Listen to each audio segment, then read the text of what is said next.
Welcome to Rama சமையல். இன்னைக்கு வீடியோவில் நம்ம ஒரு சிம்பிள் பருப்பு போட்டு தக்காளி போட்டு ஒரு ரசமும் புடலங்காய் ஃப்ரையும் பார்க்க போகிறோம். தேங்காய் போட்ட காய். ஸோ இது எப்படி பண்ணுறதுன்னு இப்போ பார்க்கலாம். ஸோ இப்போ பார்த்தீங்கன்னா ஒரு கடாயில் 2 டீஸ்பூன் தேங்காய் எண்ணெய் வச்சுருக்கேன். இதில் நம்ம வந்து 1 டீஸ்பூன் கடுகு, 1 டீஸ்பூன் உளுத்தம்பருப்பு, ஒரே ஒரு மிளகாய் வத்தல் தாளிச்சுக்க போகிறோம். இது வந்து புடலங்காய் காய் பண்ணுறதுக்கு. இந்த கடுகு வெடிக்கட்டும்.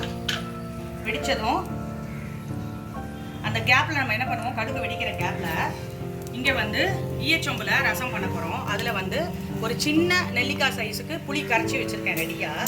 அதில் கொஞ்சமாக உப்பு, ஒரு சிட்டிகை மஞ்சப்பொடி போட்டுக்கிறேன். போட்டுட்டு அதுலேயே இந்த கட் பண்ணி வச்சுருக்கிற தக்காளியையும் சேர்த்துக்கிறேன். ஸோ இந்த புளியோடு சேர்ந்து தக்காளியும் உப்பு அதில் சேர்த்துட்டு நல்லா ஒரு கொதி வரட்டும். அப்புறமா நம்ம இந்த பருப்பை சேர்த்துட்டு ரசம் பண்ணிக்கலாம். வீட்டில் ரசப்பொடி இருக்கும் இல்லையா, அதை போட்டுக்கலாம். ஸோ இப்போ இந்த ஈயச்சொம்பில் கொஞ்சோண்டு உப்பு மட்டும் தக்காளிக்கு தேவையான அளவு போட்டுக்க போகிறேன். இந்த ரசத்துக்கு தேவையான அளவு உப்பும் சேர்த்துட்டேன். இந்த உப்போடு சேர்த்து மஞ்சத்தூளோடு சேர்த்து இந்த தக்காளியும் புளித்தண்ணியும் கொதிக்கணும்.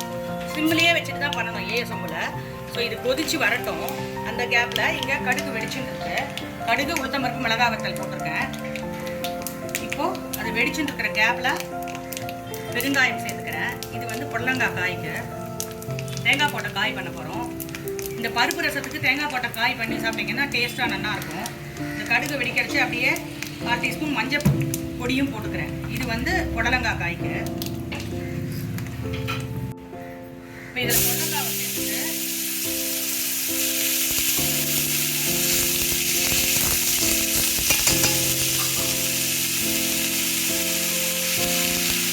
கட் பண்ணி வாஷ் பண்ணின புடலங்காய்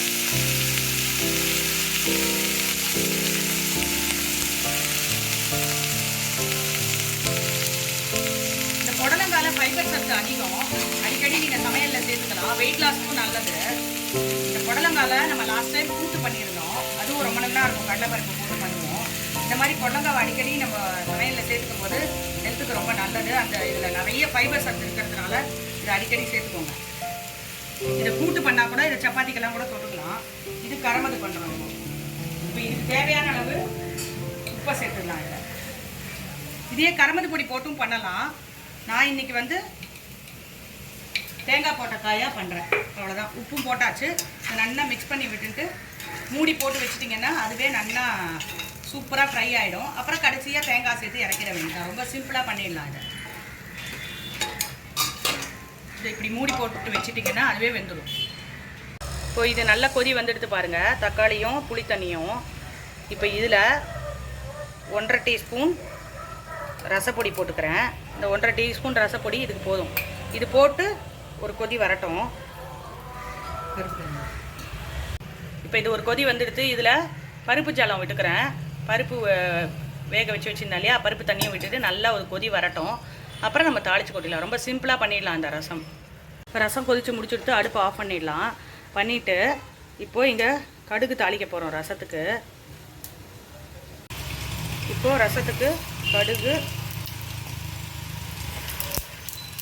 அது வெடித்த உடனே அதில் கருவேப்பிலையும் சேர்த்துக்க போகிறோம். இந்த ரசத்தில் போட்டுடலாம். அவ்வளோதான், முடிஞ்சுது. இந்த ரசம் ஈயச்சொம்பில் சூப்பராக ரெடி ஆகிடுது.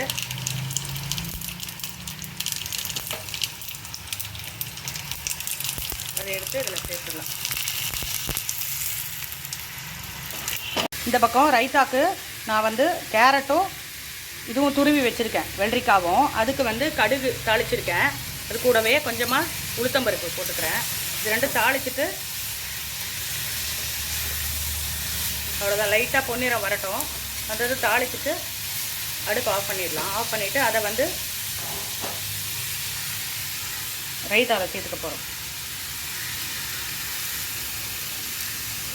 சேர்த்துக்கிட்டு இதில் பெருங்காயமும் உப்பு சேர்த்துக்கணும். உப்பு வந்து இப்போ நான் தயிர் மட்டும் சேர்க்குறேன், பெருங்காயம் சேர்க்குறேன். உப்பு வந்து தயிர் சேர்த்து எப்போ சாப்பிட்றீங்களோ அப்போ சேர்த்துட்டா போதும். தயிர் இப்போ மிக்ஸ் பண்ணி காட்டுறேன். இந்த மாதிரி நல்லா கெட்டி தயிர் எடுத்து அதில் ரைத்தாக்கு மிக்ஸ் பண்ணிக்க போகிறோம். மிக்ஸ் பண்ணிவிட்டு உங்களுக்கு காட்டுறேன். சூப்பராக இந்த மாதிரி கேரட்டும் குக்கும்பரும் போட்டால் ரைத்தா ரெடி ஆகிடுது. இப்போ இந்த பக்கம் நல்லா வெந்தெடுத்து புடலங்காய். இப்போது அடுப்பை ஆஃப் பண்ணிடலாம். ஆஃப் பண்ணிவிட்டு அதுக்கு தேங்காய் துருவி ரெடியாக வச்சுருந்தோம் இல்லையா, அதையும் இதில் சேர்த்து மிக்ஸ் பண்ணி விட்டுக்க போகிறோம். அவ்வளோதான், சூப்பராக புடலங்காய் தேங்காய் போட்ட காய் ரெடி ஆகிடுது. ஸோ இந்த காய், இந்த பருப்பு ரசம், அதுவும் நீங்கள் இந்த ஈயச்சொம்பில் பண்ணி இந்த மாதிரி ரசம் சாப்பிடும்போது சூப்பர் மணமாகவும் சுவையாகவும் இருக்கும். செம்ம டேஸ்ட்டாக இருக்கும். அதுக்கு இந்த காய், தேங்காய் போட்ட காயும் நல்லாயிருக்கும். நீங்கள் காய் மட்டும் சிம்பிள் ரசம்ன்றதுனால கூடவே இந்த மாதிரி ரைத்தா பண்ணி சாப்பிடும்போது இந்த சம்மர் சீசனுக்கு இந்த ரைத்தா ரொம்ப உடம்புக்கும் நல்லது. இப்போது இந்த ரைத்தா பண்ணியிருந்தோம் இல்லையா, அதில் கொஞ்சம் கொத்தமல்லி தழையை போட்டுக்கிறேன். அதே மாதிரி ரசத்துக்கு கொஞ்சம் கொத்தமல்லி தழையும் தூவிக்கிறேன். இது போடும்போது நல்ல டேஸ்ட்டாக நல்லாயிருக்கும் இந்த ரைத்தாவும் சரி ரசமும். இன்றைக்கி வீடியோவில் நம்ம பருப்பு போட்டு தக்காளி போட்ட ரசமும் அதுக்கு தொட்டுக்க தேங்காய் போட்ட புடலங்காய் கறியும் பண்ணியிருக்கோம். இது சுட சாதத்தை நெய் விட்டு இந்த ரசம் சாதத்துக்கு இந்த காய் தொட்டுன்னு சாப்பிடும்போது ரொம்ப நல்லாயிருக்கும். உங்களுக்கு கூடவே இந்த ரைத்தாவும் பண்ணியிருக்கேன். இந்த ரைத்தா இந்த சம்மர் சீசனுக்கு ரொம்ப நல்லது. நீங்கள் கடைசியாக எப்போ சாப்பிட்றீங்களோ அப்போ உப்பு சேர்த்துக்கணும். இந்த ரைத்தாவில் இப்போவே சேர்த்தா நீத்து போயிடும். அதனால் கடைசியாக சேர்த்துக்கோங்க. இந்த வீடியோ உங்களுக்கு பிடிச்சிருந்தா இதுக்கு ஒரு லைக் கொடுங்க. இந்த அரோமா சமையல் சேனலை சப்ஸ்கிரைப் பண்ணுங்கள். தேங்க்யூ.